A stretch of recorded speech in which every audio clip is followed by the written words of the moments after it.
মক্কার সবচেয়ে ধনী পরিবারের যুবক ছিলেন মুসাব ইবন উমাইর রাদিয়াল্লাহু আনহু। দামি পোশাক, সুগন্ধি আর সম্মানে ঘেরা ছিল তার জীবন।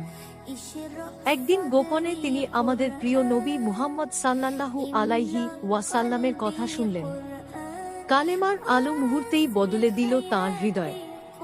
ইসলাম গ্রহণের পর পরিবার তাঁকে সব আরাম থেকে বঞ্চিত করল।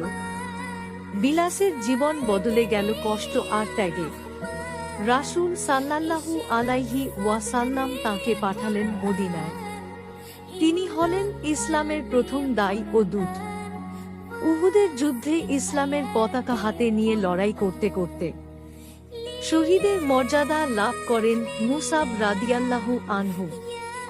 কাফনের কাপড় ছিল এত ছোট, পা ঢাকলে মাথা বের হয়ে যেত।